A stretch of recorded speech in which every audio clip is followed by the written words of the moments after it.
Hello! Today we're going to be converting between the decimal and the hexadecimal system. So the decimal system is the system of numbers that we use on a daily basis. It's base 10, which means that each place here for the digits is a power of 10, starting off with 10 to the 0 power, which is just 1, then 10 to the first, which is 10, then the hundreds place, which is 10 squared, and then the thousands, and on up. The hexadecimal system is base 16, which means that the bases here, instead of being 10, are 16. So we have 16 to the 0, which is still 1. We have 16 to the first, which is 16 now. 16 squared is 256, and on up with powers of 16. And so this means that for the same combination of digits, we're going to have two completely different numbers. So in base 10, 4,837 would be 4 times 10 to the third plus 8 times 10 to the second plus 3 times 10 to the first plus 7 times 10 to the 0. But in base 16, this same series of digits is going to be 4 times 16 to the third, then 16 squared on up. So that means that these numbers are going to come out to be very different. All right, so now we're going to do an example of converting decimal to hexadecimal. And one thing to note about our digits is that in the decimal system, we can use the digits 0 through 9, but in the hexadecimal system, we can use the digits 0 through 15. And we can only use single digits, so for 10 through 15, we're going to use A through F. So the number we're going to be converting today is 1,234. And so the first step is to find the highest power of 16 that can go into 1,234. So 4,096 is too large, and it doesn't go into it, so we put a 0 there. The next power of 16 that can fit in is 16 squared, 256.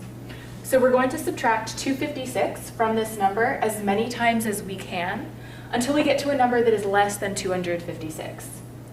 From there, we're going to move on to the next power of 16, which is 16 to the first, which is just 16. So we start over with 210, which was what we were left with here, and we subtract 16 as many times as we can before getting to a number that is less than 16.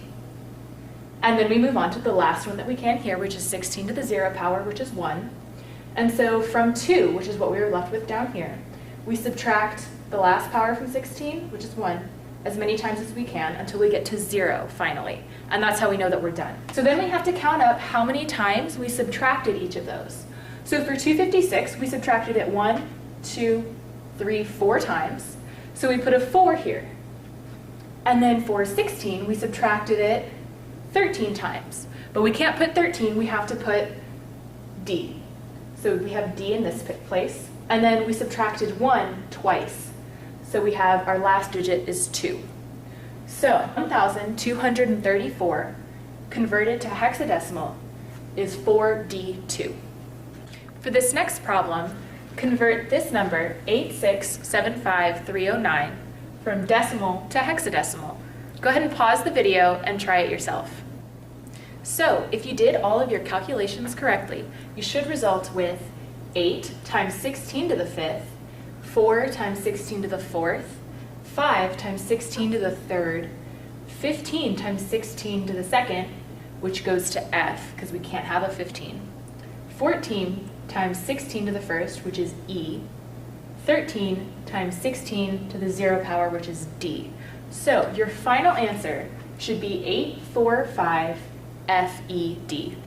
So now let's try converting the number BB8 from hexadecimal into decimal. So B corresponds with 11, and each of these placeholders are the powers of 16. So we have 16 to the 0 is 1, 16 to the 1 is 16, and 16 squared is 256. So we have 11 times 256 plus 11 again times 16 plus 8 times 1. You add it all together and you get 3,000, which is now our number in decimal.